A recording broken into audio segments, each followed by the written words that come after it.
And so, intro from you with a slight hint here, Matthew. Here we go. Oh.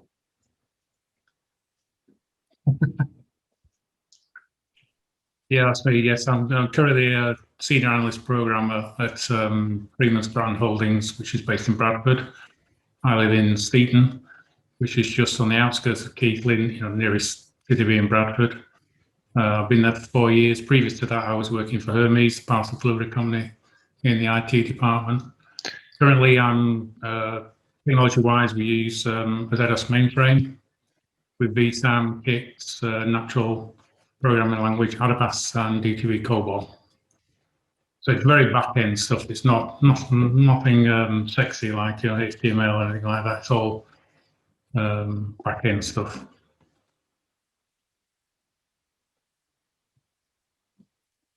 Right, the first computer I ever came across was when I was doing my physics A level at Greenwich Grammar School, and it was a Commodore PET computer.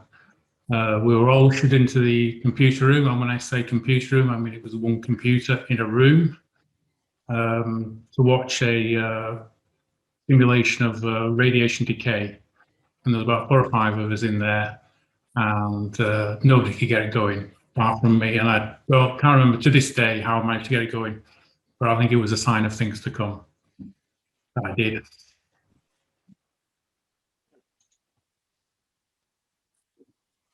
Yes, from grammar school, I went to Keele University, and while I was at Keele, that's when 2 doors down from me in the hall's residence was a chap who had an Acorn System 1. I was a bit of a games player then, arcade games, etc. But it fascinated me to this system, even though it's very, very basic.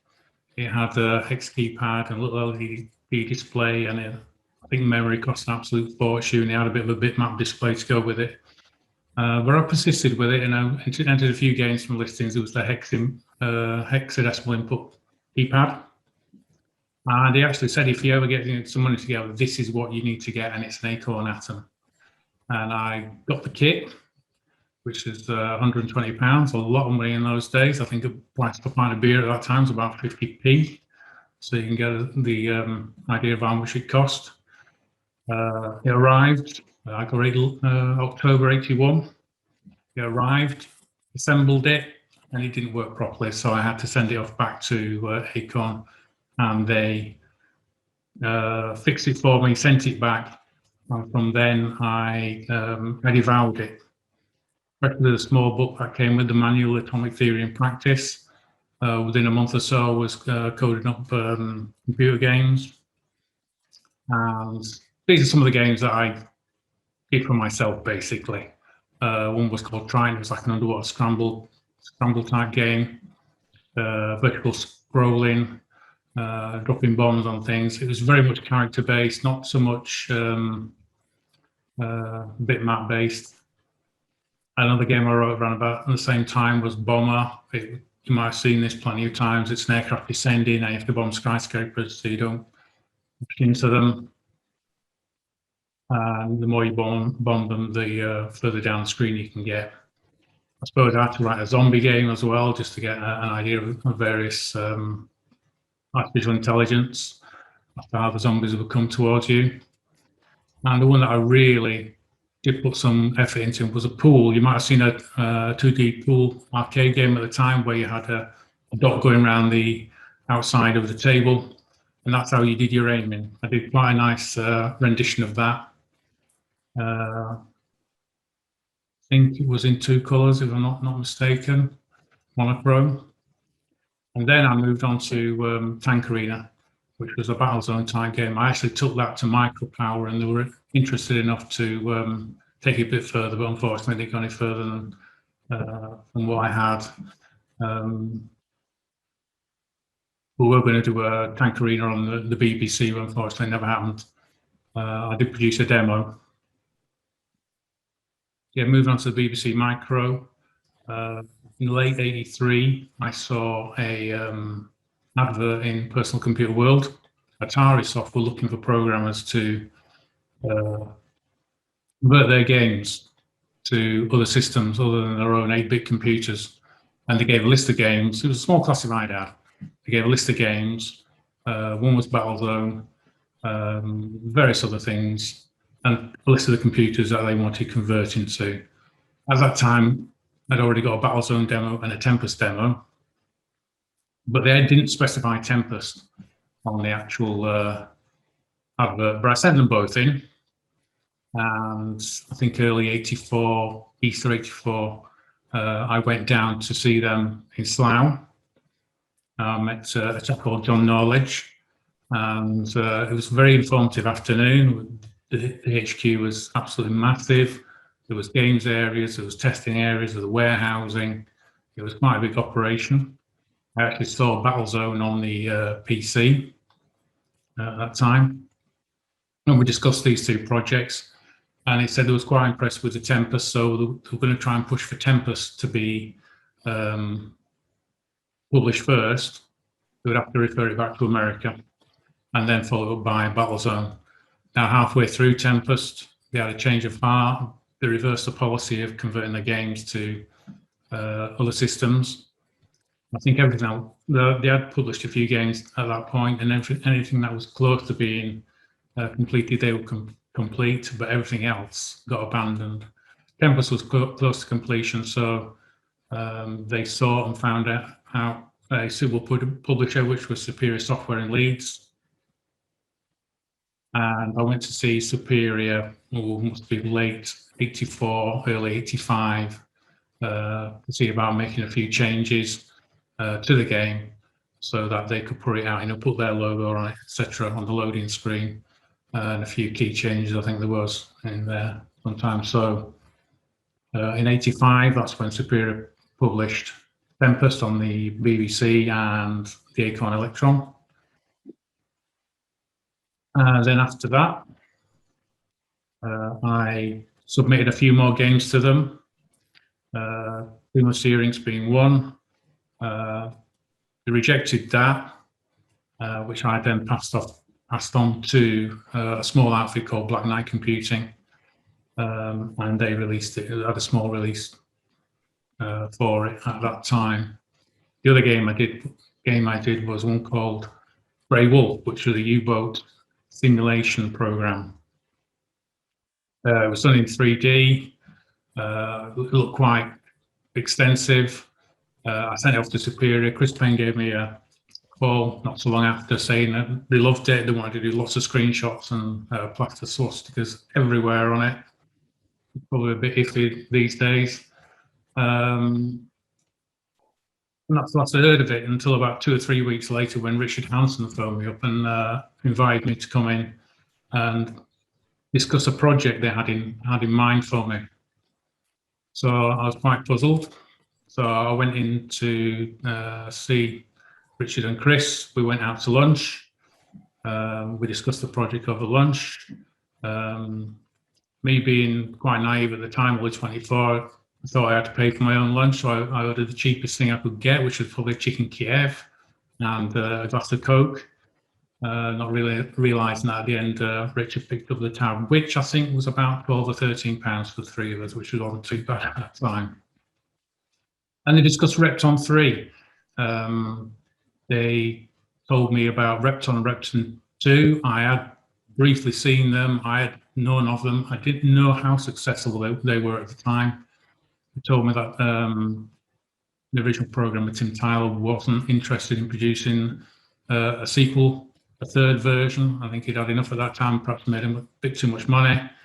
I don't know, for whatever reason, they wanted to offer it to me. So we went back to the office to actually demo the game, to show me the various features of Repton, specifically the Repton Shuffle, how that happened, what you had to do in the actual game, the transporters, the monsters, the spirits, how the spirits worked. And then they explained to me that they wanted me to do out with a few extras, such as the time capsule, the crown, and the time bomb, and the fungus. And they wanted that to run in an editor. If you've ever seen the Commodore 64 version of Repton 3, that's exactly how they wanted me to do it. But a couple of months into the project, I ran out of memory. So I had a discussion with them, and we decided that we would split it into two, into an actual editor and the game itself, which in retrospect was probably the best decision, because with the game being based actually within the editor, the scrolling would have been software scrolling, and it was a bit jerky, to be honest. It was a bit or a bit. So over 1986, that's when it took about 8 months in total to actually do all the versions, including the master version, the Electron versions, tape and disc. Refined all the game elements. They produced. I wrote a few screens. They wrote the rest of the screens. I gave them some utilities to actually reorder the screens so that they could get them in the desired order of difficulty when they were actually doing, somebody was actually playing the game. And it was released in, I think it was November the 5th, 1986, when it actually first came out. I probably completed it around about September, mid-September. Everything, all the I's were dotted and T's were crossed at that time. Yes, they effectively gave me carte blanche to design and write the editor. I don't remember any changes they asked me to do to the editor. It was a bit unique at the time in that you not only used the joystick and the keyboard to design your graphics and your maps, it also used a Mac-only trackball, which I'd bought several months previous, and an AMX mouse. So with an AMX mouse, it was very, very useful. You could design things very, very quickly. I also decided to try and make the editor as bang up to date as possible, using the WIMP, which is the Windows icons, menus, and pointers that I'd seen on something like an Apple Lisa on TV, and also they were on the AMX mouse with the software that came with that. And I wanted to try and capture some of those aspects in the editor, just to try and make it somewhat different from anything else that might be out there at the time.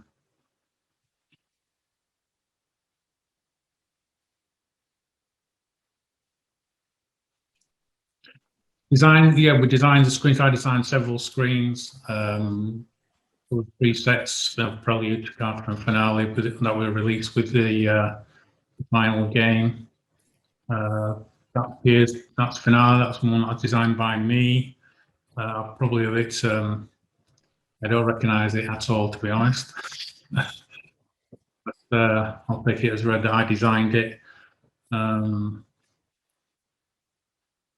I really enjoyed designing the screens, because once you've got all the software together, you've got the actual game itself to play. Designing the screens was just an absolute joy at the time. Try and make as complicated as puzzles as possible, depending on where you expected the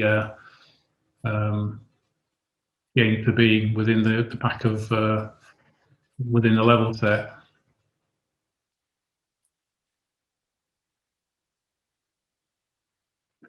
And then there was the Electron version. Obviously, the Electron is a lower powered version of the BBC Micro, so hardware scrolling is not available to the Electron to the extent that it's used on the BBC, so we had to do everything in software.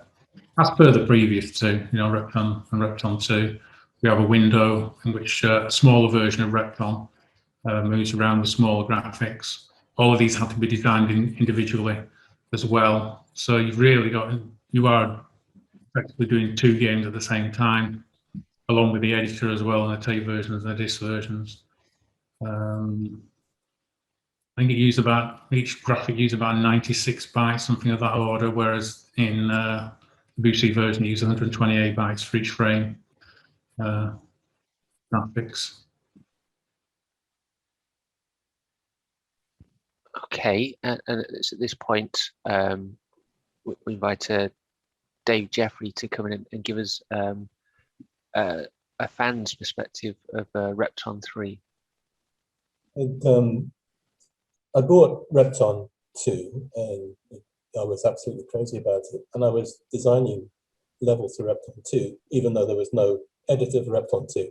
And so there were hints dropped in the micro user that Repton 3 was coming. And it was a Chris Payne special.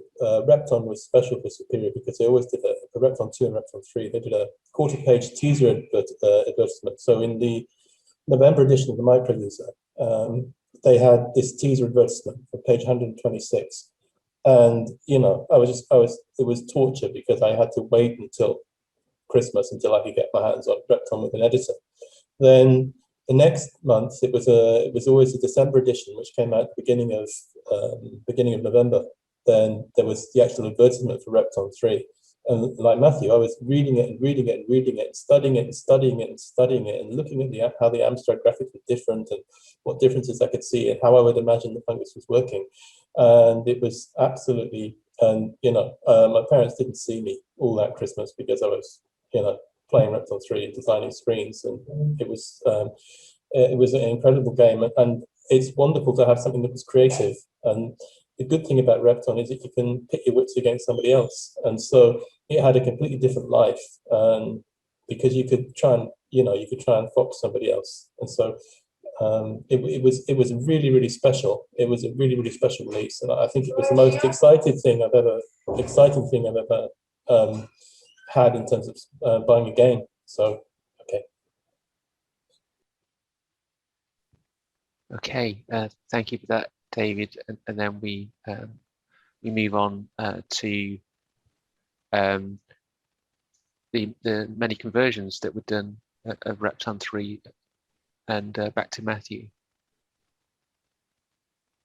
Yes, there were a number of different versions released. I saw the Commodore 64 version, which had been developed by a chap in Manchester. I can't remember his name though.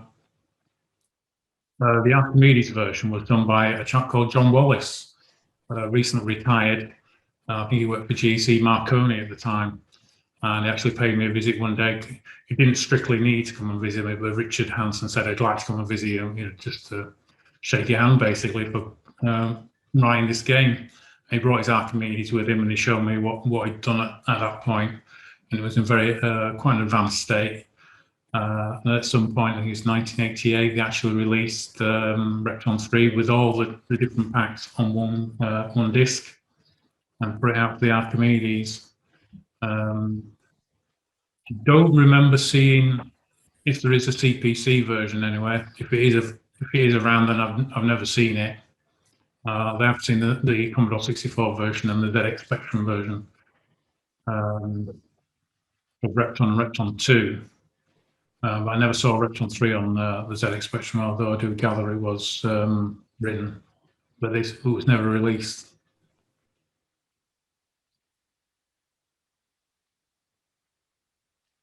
Yes, the themes, the variants of Repton, the Round the World in 40 Screens, Repton Through Time, all came from within house in Superior. I think it was Steve Borrell's idea to produce these follow-ups. There was such a demand for new screens that they thought, why not? Let's put out some more.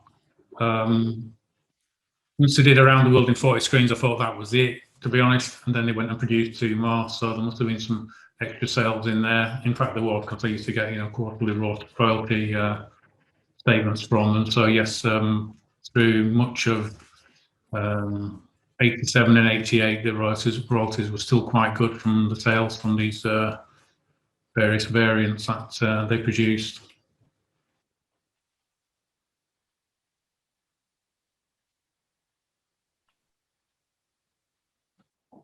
Yes, after Repton, what they would like to have done was a game called And All Because it was based on the Cadbury's Milk Tray Man. The idea being you were the milk tray man and you would go through various obstacles and various overcome various opponents as per the TV commercials at the time to deliver the box of chocolates to the lady at the end. Now, I was involved in writing the CPC Spectrum versions. I wanted to branch out a bit and get onto other machines. So I taught myself Z80 assembler.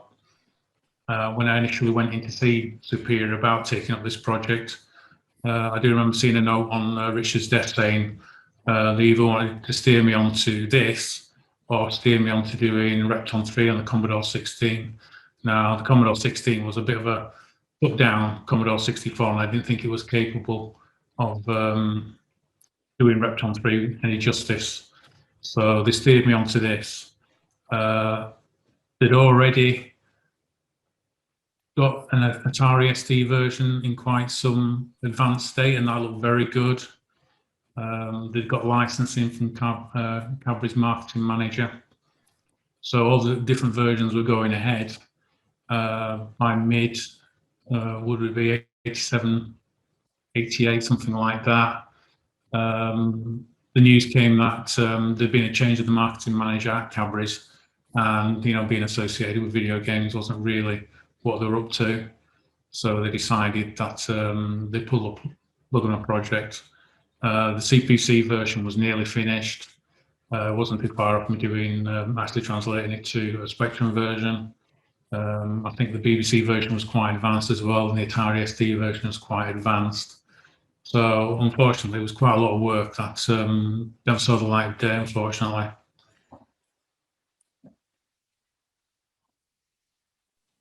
Now, when I was post Repton 3, I answered an advert to convert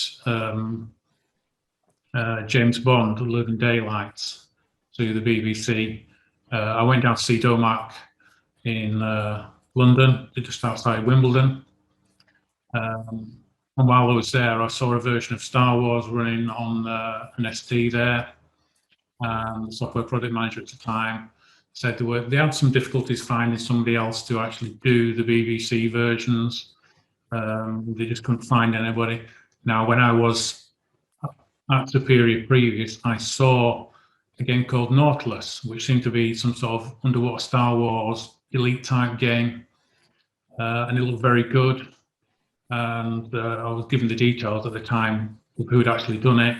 I think Richard Hansen said he wasn't going to release it.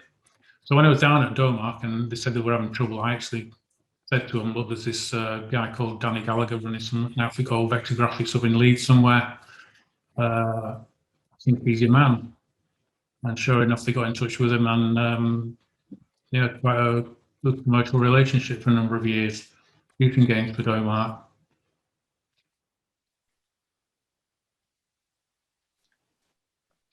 Yes, there's Living Daylights. To be honest, it was a very, very ambitious game. On the Amstrad CPC and the ZX Spectrum, with far more memory. It was much better looking. When I was down at Domac, they showed me the development system that they were using in-house, I think it was. So they had a PC which did all the assembler, where you developed the game on, and then they had the CPC and the ZX Spectrum hooked up. And if they did the CPC version, they had some programs which would convert it to the Spectrum. So you really just wrote one version, and the ZX Spectrum version will be done automatically. He did say that it wasn't as good as if they'd coded the ZX Spectrum, but for getting a game out was more than sufficient. So they just programmed the CPC version, and the ZX Spectrum version would more or less fall into the lap automatically.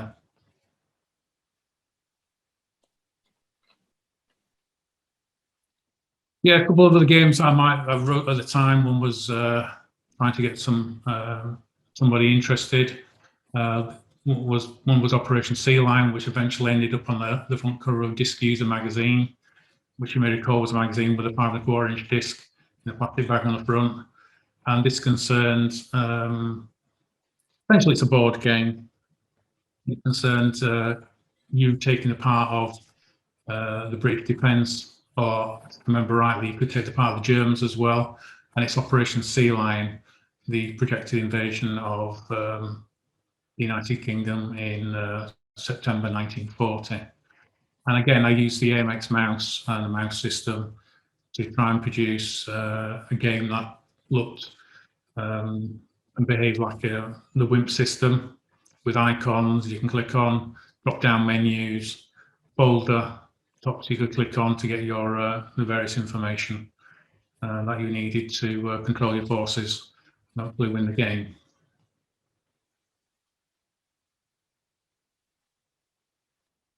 Another thing Superior gave me to have a look at after I'd completed Repton 3 was One Night in Bangkok. It was based on the musical Chess, which was very successful at the time. They'd actually got it licensed. It showed me the BBC programmer at the time. I got it to a certain condition, but I think basically run out of memory. I run out of it. It wasn't interested in completing it. So they gave it to me. I think they had about 3 or 4 months left on the license. But when I got it, the memory was very tight, and trying to familiarize yourself with somebody else's code in such a short space of time and actually complete it when it was probably about 75% complete, was just wasn't on. So in the end, they abandoned the entire project, unfortunately. And it was based on it was a bit like Alienate, the Alienate game.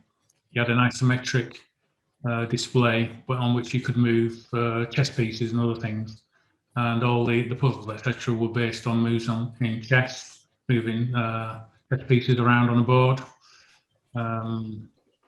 It looked quite interesting. It could have been quite a good, unfortunately, it could have been quite a good game, but unfortunately, it wasn't to be because of the memory limitations, and also really because of the time limitations. It just wasn't enough time to do the game, get it out, and get enough sales from it to make it worthwhile.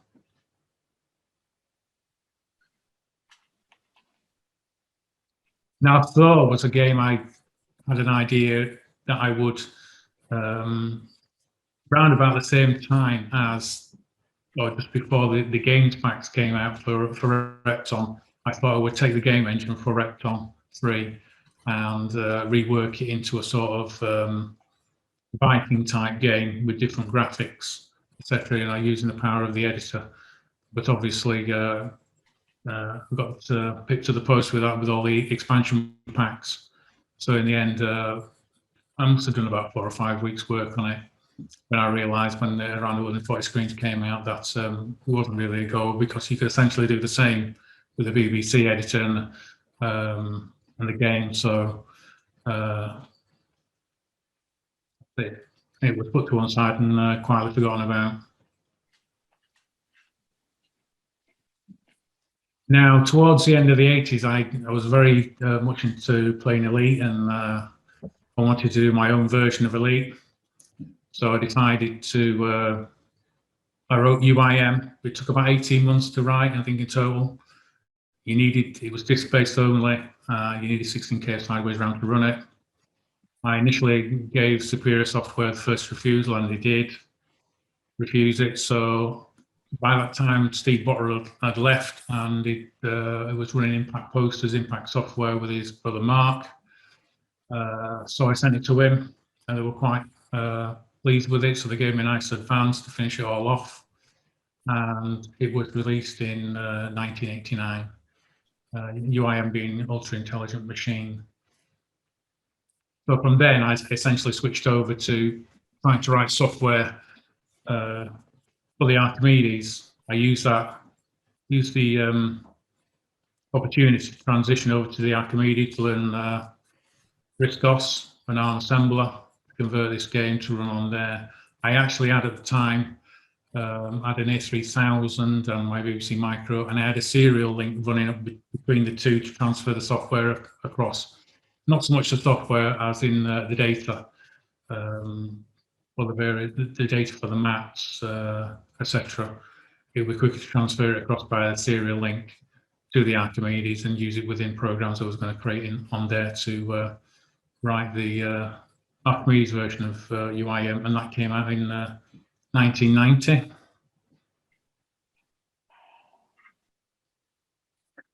After that, I wrote a couple other games, namely Pysanky and one later called Man at Arms, very much in the Repton mode. Redesignable graphics. I wrote a separate editor in BASIC to create these games, the maps and the graphics.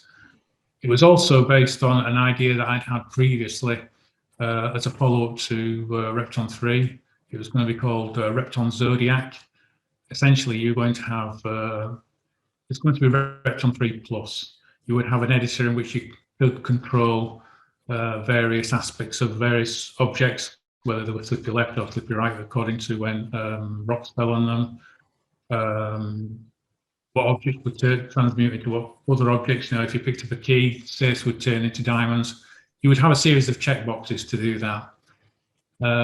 At the end of the Repton 3 project, I went in to see them, and I was going to present them with my ideas for that, but unfortunately at the time they'd already started Repton Infinity, which was much more flexible. So I quietly dropped it. But I resurrected the ideas for this, but keeping the editor to myself, so that I could produce essentially 2 games for the price of 1. I did Pysanky and then Man at Arms, which was essentially done with the same editor, with a few tweaks here and there to gameplay, etc.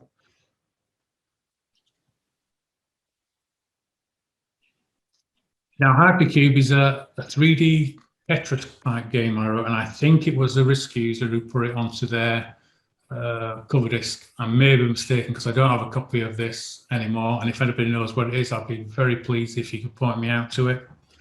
It was a Tetris cube in an isometric display, so your various pieces would drop down as per Tetris, but in 3D. Then you have to slot them in and fill a layer of the cube up, which would then disappear, and the rest of the cube would drop down. So if anybody has that anywhere, let me know where it is. Send me a copy. About this time, the Fourth Dimension was starting to think about educational software. They'd been joined by a chap called Peter Davison, who previously worked with Derek Meakin, I think, at Europress, and had been responsible for producing some of their bestsellers, such as the Fun School series. Dave teamed up with Steve Botterill, and they decided to test the market with this new label they were creating called Triple R Education. They produced, I think, about 4 different products on the Commodore Amiga, the ST, the BBC, and the Archimedes. And I produced DataWord for which was basically a very simple word processor combined database for teaching the principles as we knew them at that time of data storage and retrieval for school children. I did the Electron and BBC version. Target Maths, I did I don't think I did the Commodore 64 version. I definitely did the ST and Amiga, which was written using a software package called GFA Basic. Now at that time, I think GFA Basic was on version 4, and I found it very difficult to use. It was quite buggy. You could write a routine in one way, and it wouldn't work. You could slightly tweak it to use, say, a different size variable in a 4-next loop, and it would work. So that was quite challenging.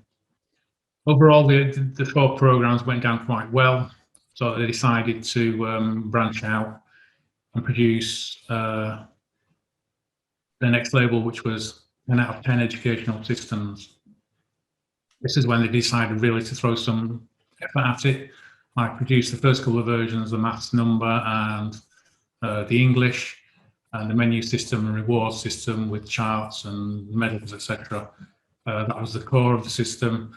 Each product would have 10 games, and it would use what was called edutainment. Entertainment that would teach your children educationally in the various subjects that they decided to put out. And over the years, we did this for about 4, 5, 6 years. I produced all these versions that you see here. Other versions were produced by other people. There was a guy who did the PC version and also the Amiga version, and they were very proactive, were Peter Davison in getting these demo versions of these games on the front of various computer magazines at the time, which you may recall had double discs, double 3.5-inch discs on the front cover. They were also very active in getting the software bundled with PCs, in respect of which they had an arrangement with Watford Electronics. With the Aries PC, some of the software supplied will be supplied by 10 out of 10 educational systems.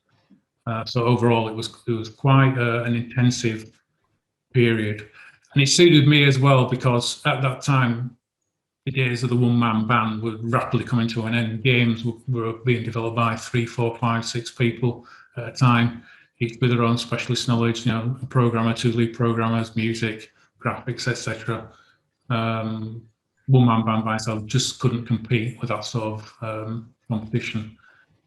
But for these were very much easier to produce. Could still be done under with the same business model. One person basically doing it, the original versions, and then some other people would convert them to other versions, other systems. Now, towards the end of the 10 out of 10 educational systems, they moved on to products called Know Your Stuff, which basically was a pub quiz type game, but also educationally based. You might have question packs concerned with mathematics, history, geography, that sort of thing. It was, and it was also based on CD-ROM, which was very new at the time in the mid 90s, mid to late 90s. I do remember going to see 10 out of 10 educational systems at their new location in Troydale Mills, and they showed me a CD-ROM writer, and it must have been the size of a small suitcase. And not only that, they said it was a second-hand version, and it cost them £4,000, this unit. Now, towards the end of the 90s, obviously the Archimedes market wasn't going anywhere, and the educational, it was all going downhill. So eventually it all folded. Now, at the end of the 90s, I cast it around a bit. I did some educational software for Topologica. I didn't write them. They needed upgrading. Spent some time upgrading the Freddy Teddy versions to make them desktop compatible, and also the Stick of the Dump, which was, I think, the BBC version. I converted that to Archimedes, if I remember rightly. It wasn't a great deal of work at the time towards the end of the 90s. But it was then I decided that there's no substitute for a regular monthly income, because at that point I'd live on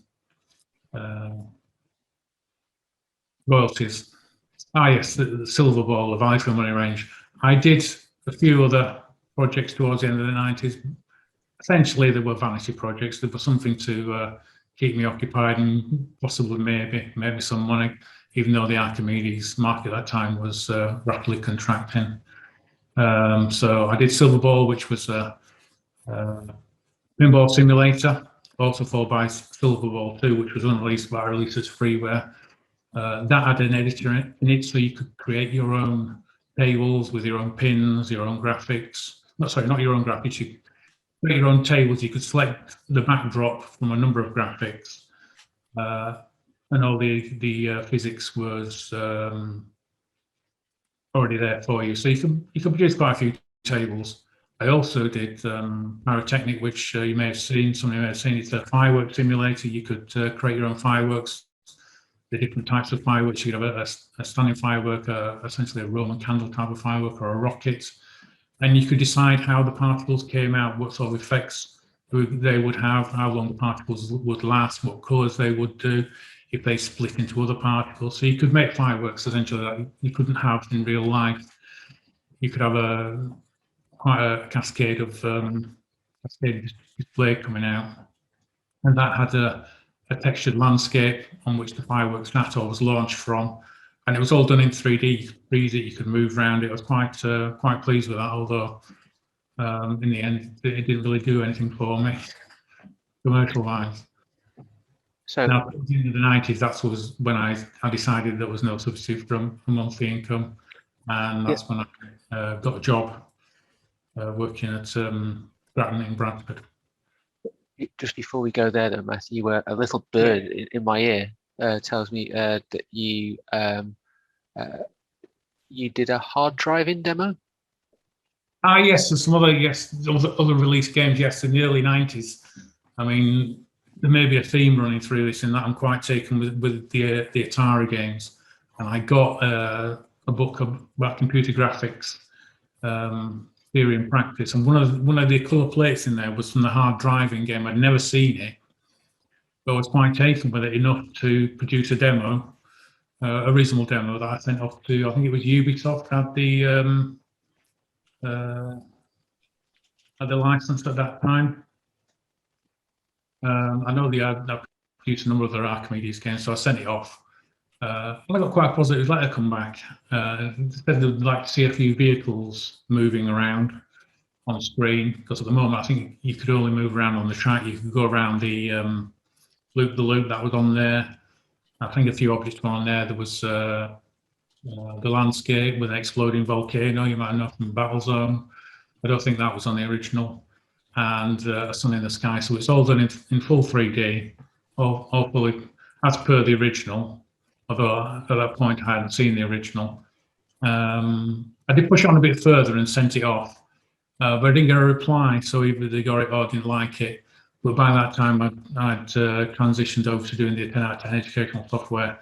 And so really, it dropped to one side because I was too busy doing the educational software, to be honest, taking any further. But yes, it was another one that got away, unfortunately. And wasn't there also another that also perhaps got away, or wasn't fully developed? Was a Break 147? Yes, I know another game I produced in the early '90s. I did the initial version of Break 147. It was going to Break 147 and Superpool. I got it at quite an advanced stage, graphic-wise, but unfortunately, I just could not get the physics right. No matter what I tried, I got exasperated, and I think the fourth dimension got more than exasperated because they'd already advertised and taken some screenshots for it, and they weren't able to sell anything. So in the end, we decided that we'd call it quits on the project. Fortunately, and that's when Gordon Key came in, and he didn't rework my code or whatever. He rewrote it from scratch, so at least they had something to put out. Actually, adverts out of the road, he paid to put out there. Unfortunately, yeah, so it was a bit of an unfortunate one. Was ours in that I managed to get it to a good point, but I just could not get it any further with my programming skills at that time to actually get a usable product out of it, unfortunately. Well, yes, from Pixels to Parcels, at the end of the '90s, that's when I decided I would get a job, a regular job, and I went to work for Grattan in Bradford, which was a catalog company, and I started work on the distribution team, which was the IT support arm for Direct Line, as it was known then. They handled all the logistics of parcels going in, collections, coming back, paying couriers, all scanning, label production, barcode production, all those kinds of things. We're only a small team at the time of about 6 or 7 people, among about 7 or 8 other teams that worked at RAN to do with order processing, etc.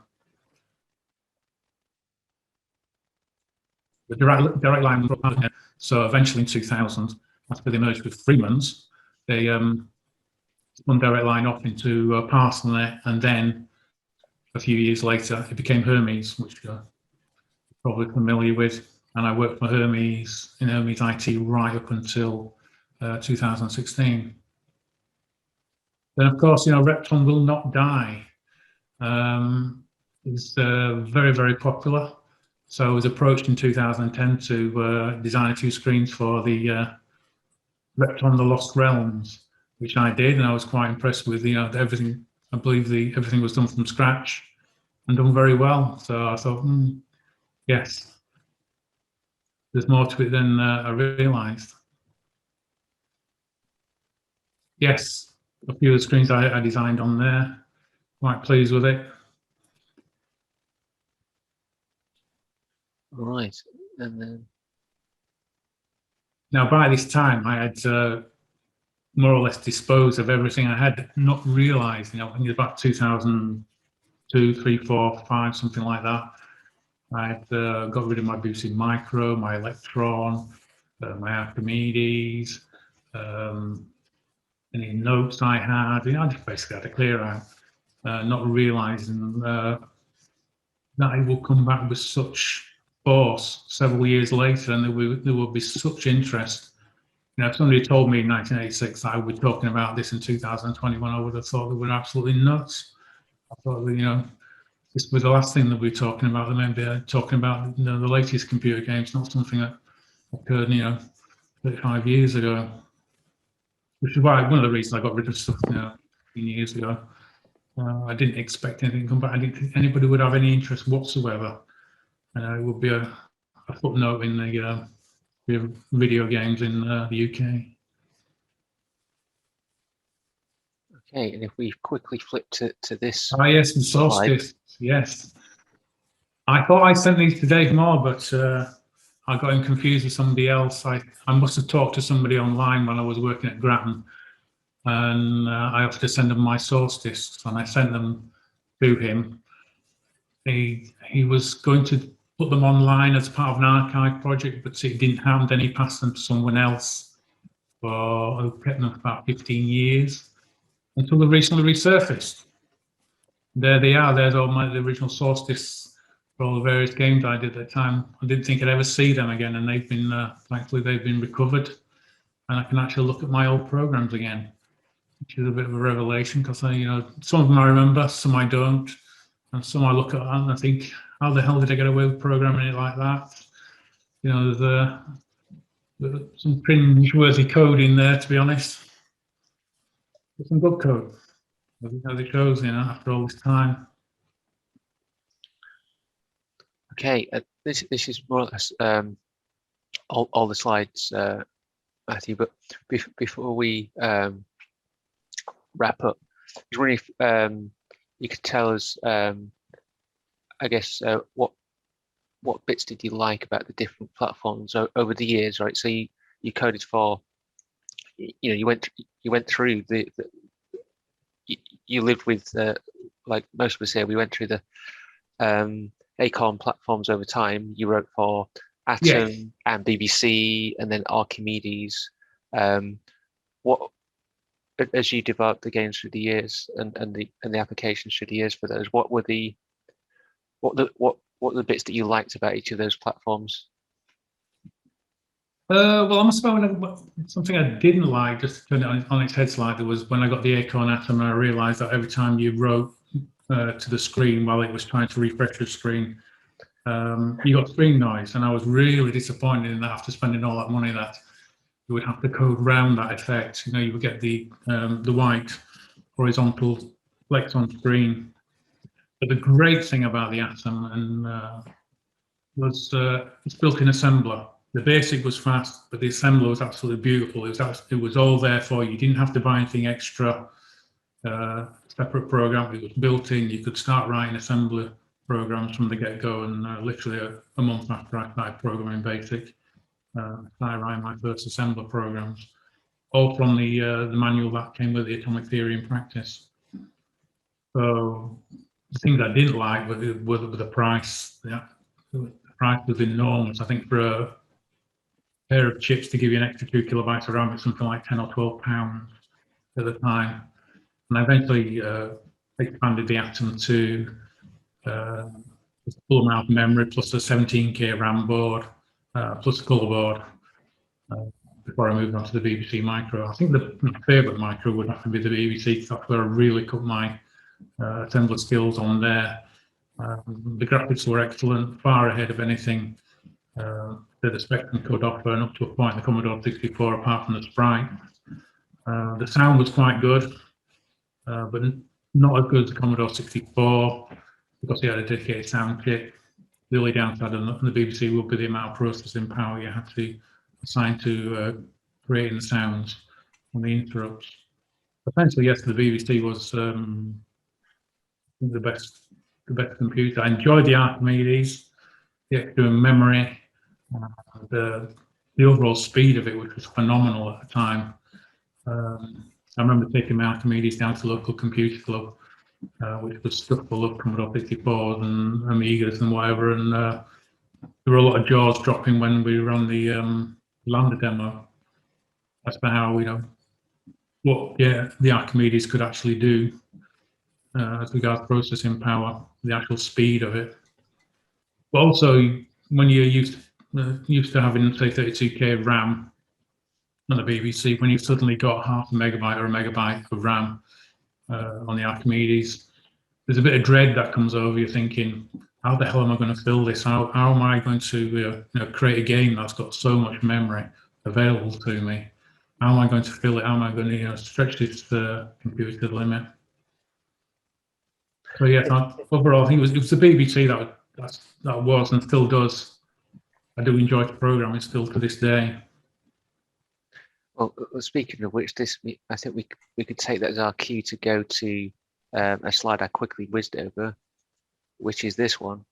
Yes, this was me about 18 months ago, deciding that I would really like to have another crack at Battlezone. I nearly had a crack at it back in the day.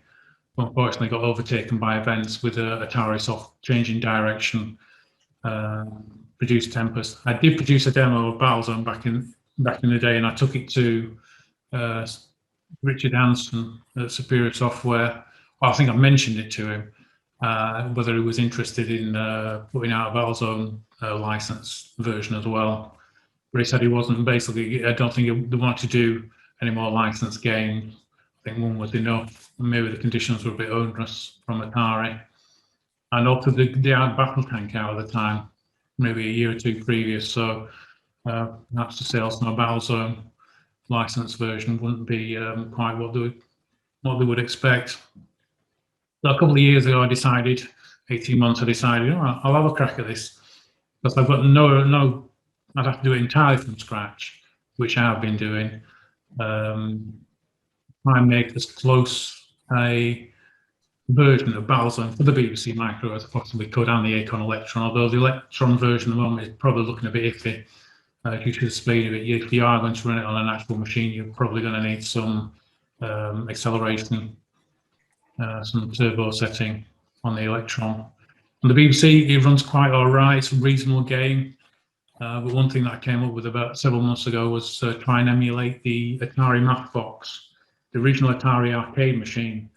Ran on a 6502, running at approximately 1.5 megahertz in 12K ROM. But it also had two code processors working for it. One was the vector graphics generator.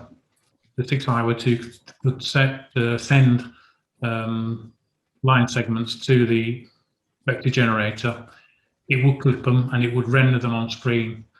So the 6502 could get on with something else.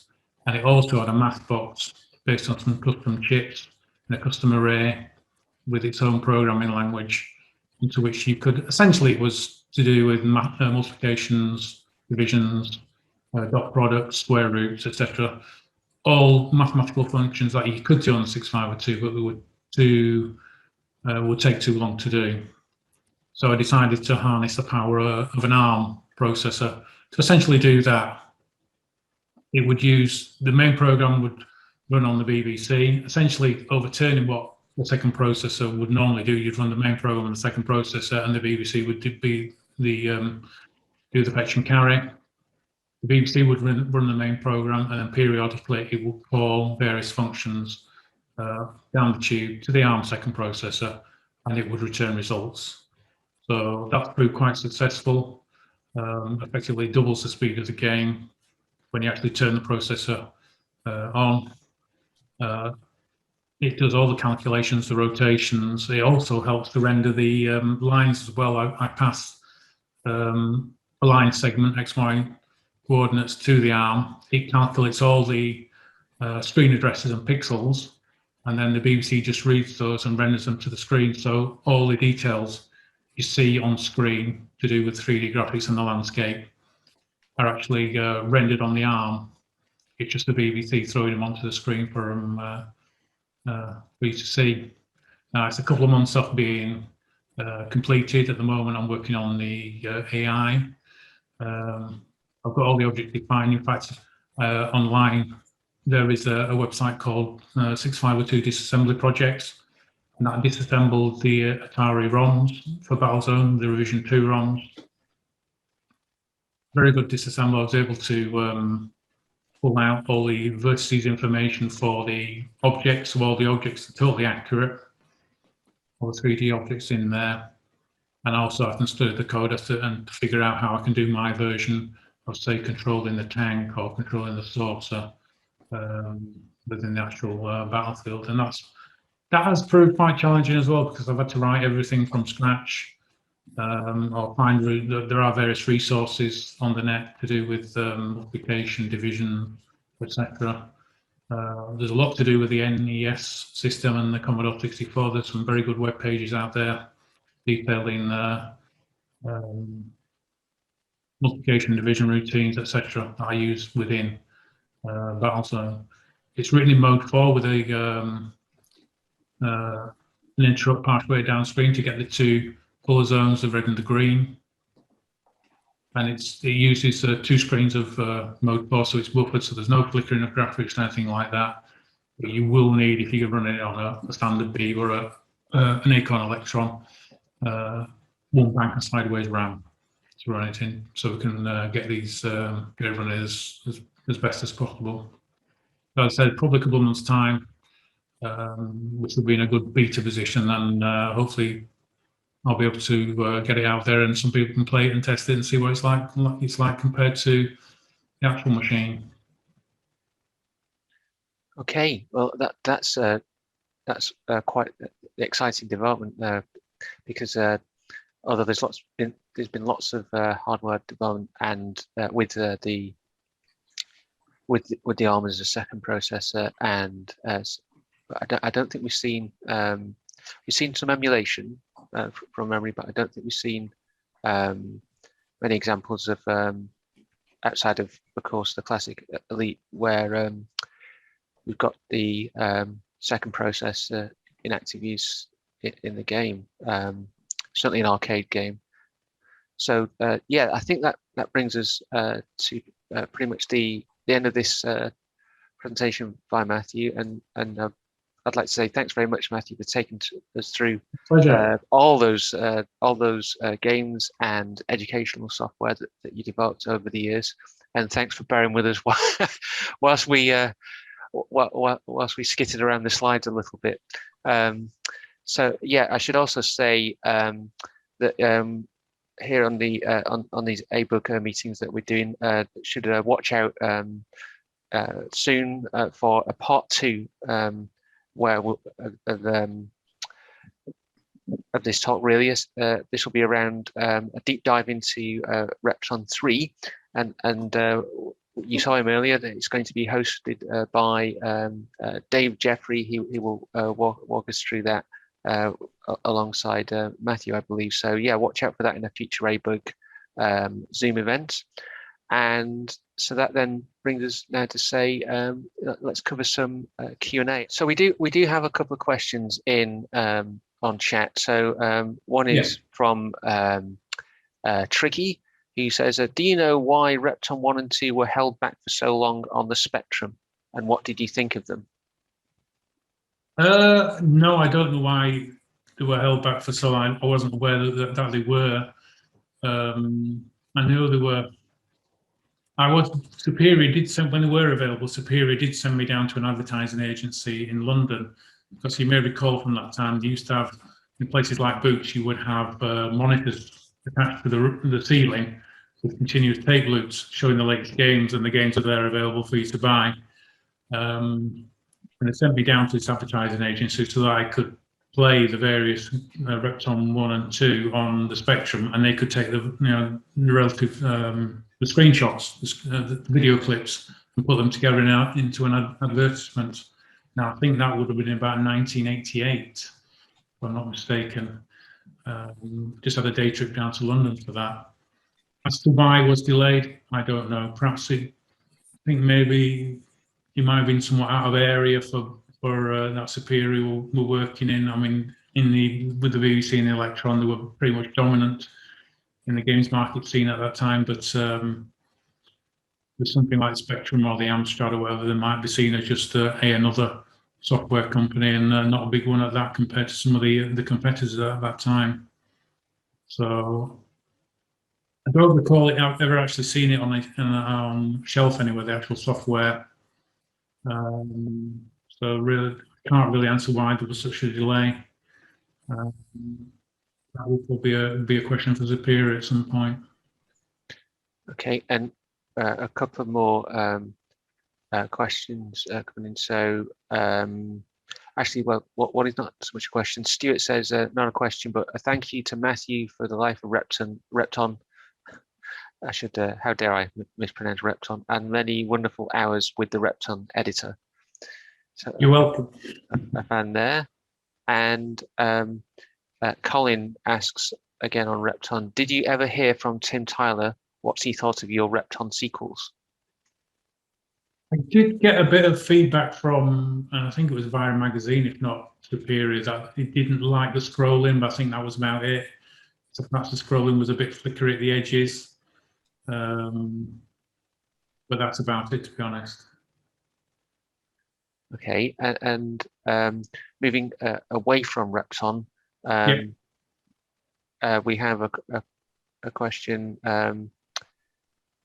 on UIM. Did UIM have an ending or a win condition? It did, and I gather that not many people got there. What it had right at the end was a 3D rotating face, like a computer, because the UIM was an ultra intelligent machine, and it just had this rotating face in front of you, and I think it played some music and there was some scrolling text to go with it. So not quite, the big firework ending, but there was an ending to it that was coded in both versions. Yes.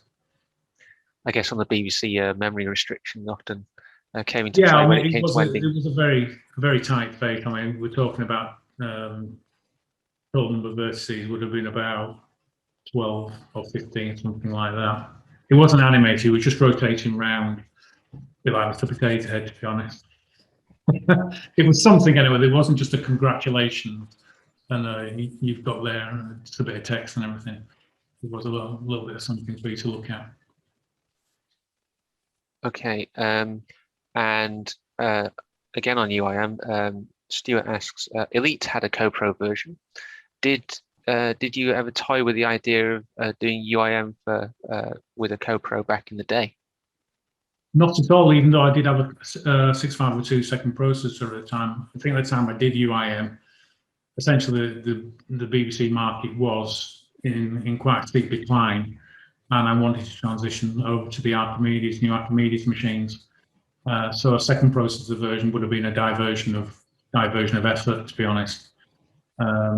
Yeah, I could understand. I know Elite came out with a second processor version. I don't know how many second processors were out there who actually bought the game. We're probably looking at 10 or 20 people might have had wherewithal to have a second processor and a copy of Elite to play it. Yeah, it wasn't a cheap device, was it? So no, I think mine cost £180 when I got it. Although there is a side story to that in that when Superior got the new version, the second processor version, they didn't have a second processor to test it on. So I had to take mine in. I visited one afternoon or whatever and took mine in with the ROM chip for them to test it. And I think about 3, 4, 5 weeks later, it came back by post with a copy of Elite in there with it, the new version of Elite. The second processor, right? So yeah, I was probably one of very few people who actually managed to play Elite on the second processor at the time. And a couple of questions on different things, or just comments.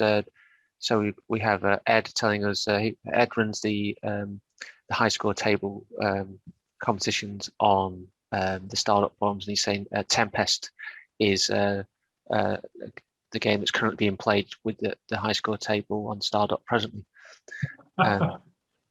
Very good. And again, another comment on from Tricky. So you're saying Battlezone looks great. Is it in mode 4? It is, yes. It's 220 by 256 graphics. Yeah, two banks of mode 4, 10K. It's screen buffered. The same on the Electron as well. With the video chip you got in there, ULA, you can do bank switching. So yes. Okay, and with with Battlezone, are you for the CoPro element? Are you doing that on native ARM, or as here it's being called ARM eval? But there's, as in, I suppose it's bare No, metal it or will be not. for the math box will be for ARM 2 or upwards. I think I've tested it on an ARM 7 TDMI, and I think my friend Mark has tested it on the iCoPro, the PiCoPro running at 1 gigahertz. Both on Firewall. Essentially, it must be an ARM processor capable of doing the multiply instructions, because the original ARM didn't have a multiply, and it must have RISCOS because I used RISCOS to communicate with the ARM initially to send a file across and to use the tube to retrieve details. Okay, and it's tricky sort of sticking with I suppose not so much Battlezone, but similar sort of theme of vector graphics, I suppose. He's saying, do you fancy doing Star Wars with speech? No. I think the original Star Wars was done quite well. You know, the vector graphics version was done quite well. So I don't think there'd be any mileage in improving on that, to be honest. Perhaps I think it was probably done in mode 5 with some split screen interrupts, a bit more colours on screen.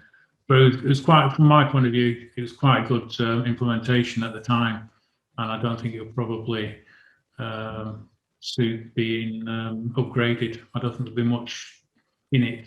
Yeah. You know, you'd have the extra memory, like I said, for the speech, but I don't think there'll be much improvement on the frame rate, etc. Okay, and we've got a question from Dave, who was telling us about the player perspective of Repton 3 earlier. He says, how did Mercury Games (brackets mail order game service) come about? Well, it was something that Richard Hanson came up with. They decided to produce some kind of newsletter called Mercury Games, and they would give, discount games. And again, they decided to use me as their figurehead. So I went in one, and they took some photographs of me playing some games at one point. But essentially, that was it. Everything. You've got the Mercury Games newsletter, and it'd have a little bit of quoted text saying these are the latest games, whatever, purportedly coming from me, but it was nothing to do with me. They just used my photograph and gave me some money for it, so I said yes. It was that sort of like a book club, if I remember rightly, maybe something like that. You could get, you could get two for the price, 3 for the price of 2, something like that. I didn't have much dealings to do with it, to be honest. Although I do remember somebody once did phone me up. They went to the trouble and found my home telephone number and phoned me up and asked me could I help them finish Exile, which unfortunately I had to explain to them, that no, unfortunately, well, for one, I didn't have a copy of Exile at that point, and two, that wasn't really what I was involved in at that time. Okay. Also, Superior did try to get into records. They did get what it was called now. They were trying to get a record label together. They wanted to get local bands signed to them and promoted, etc. They saw it as a way to branch out from software. And I think they might have signed 1 or 2 local bands to Leeds. They're in like a recording contract or whatever. But that's as much as I know about it. Yeah, I'm getting lots of verbiage now on this. Wasn't Mercury Games Micropower and not Superior? They were based in Superior. Northwood House. It was Superior. It was Superior. The Mercury Games, the newsletter, yes. And Dave saying Cryptic Records was the record label. Yes, that sounds familiar. Yes, Cryptic Records. Yes, I think I remember seeing one fly sheet that they had out when they were saying you see your local latest bands and latest sounds or whatever, and latest music on Cryptic Records. Yeah. I think that might have started about when Chris Payne was still there in '86. Okay, and we're almost ready to wrap up and give you a well-earned break, Matthew. But it's a selfish. It's selfish because it's my question. I've waited till the end, which is essentially around coding and finding things out. So I'm a bit of a retro coder on occasion. It's been some time since I've done it, to be honest, but don't have too much spare time at the moment. But now that we're coding for these old machines, we have the wealth of knowledge that's out there. Absolutely, all the tricks and all the tips and tricks, and we can help each other out on forums and so on. But back then, no internet, and probably I'm sure you knew some developers, but compared to like just having the internet at your fingertips, no one's near as much resource. How did you go about essentially finding these tips and tricks? So, for example, I know we spoke the other day recently, and you talked about working out the 256 by 256 pixel mode to render onto the Beeve screen. Yes, the modified mode for Repton, yes. Yeah, things like that. How did you go about finding tips and tricks and the efficiencies and so on back in the day? Well, like you said, there was no internet. Basically, there were two books I had at the time. One was the 6502 Ronnie Zach's book, which I think had some routines at the end. And there was also a chap called Dave Barrow, if I remember rightly, who ran a low-level series of articles in Personal Computer World.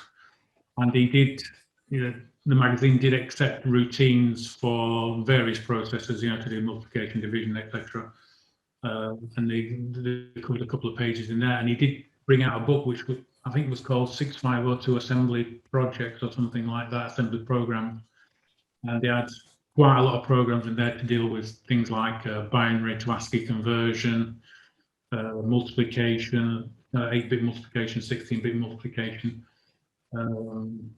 Various routines. So really, it was published matter that was my source of information, and also trying to reverse engineer. Like I had to figure out. I didn't ask. I had to figure out how Tim Tyler had done the Mode 5 screen. He'd modified the Mode 5 screen to use 8 kilobytes instead of 10, so that each row of memory was exactly 256 bytes. Long, which helped in the calculations when you're placing a sprite on screen. You just have to increment the high byte. You don't have to have at 320 to the memory address to get the next row down. So things like that. It's really just paying attention and trying to figure out how they've done things. Well, the same with arcade games. I was never a big arcade game player. I used to watch people play arcade games in the local arcade to see how the machine would work, try and figure out what's it actually doing to get that effect, a particular kind of effect, movement or a sprite movement, etc. Or what size of screen are they using? How does that benefit the game? Those sorts of questions you would ask yourself, and then that will come out into your programming. Okay, so essentially, very much short of the published, they say finding books or magazines, pretty much working things out from first principles. No, they wouldn't even say that. You'd have to go find that yourself. I mean, when I got the Repton 3 projects, I got a single side of A4 came from Tim Tyler. I think the photocopied it before they sent it to me, and it described various things in the Repton game, most of which I don't remember, but I do remember him describing how to compress the map, because the map characters would fit into 5 bits, so you could put all the 5 bits together to get 8 screens into your actual map file, things like that. Other things, some of the routines you'll pick up in the micro user or the Acorn user, something like that in the programming sections. But a lot of it, basically, you were left to get on with it. It was here it is. You know, here's Battlezone. I think when I did Tempest, I didn't get any support whatsoever. It was really go down to local arcade and watch people play it. And there was a centre spread in Computer and Video Games Monthly, I think it was at the time, which had a big grid of Tempest, all the different opponents on there, and how they behaved. And there was a couple of opponents on there that I'd never seen before. And I think it was the Pulsar and the Fuse Ball. It showed you what they were like and showed you how they behaved, but I'd never ever seen them in action, because they were on very high levels and you have to be very well skilled to play those high levels. And most people won't, because it was such a super fast game. You didn't get that far. So essentially I had to make up the behavior from the description in the magazine. Load it up. Okay. All right, I'm going to have to wrap up for this here now. We've pretty much run out of time. Thanks so much for the presentation. Yeah, you're welcome. And answering all those questions. And I understand that you'll be participating in, I think, the next talk. So we better give you a little break. Yes, so, I'll be around you. So if anyone wants to ask me questions, yes, fine. Right, thanks very much, Matthew. Cheers. Thanks. Yeah.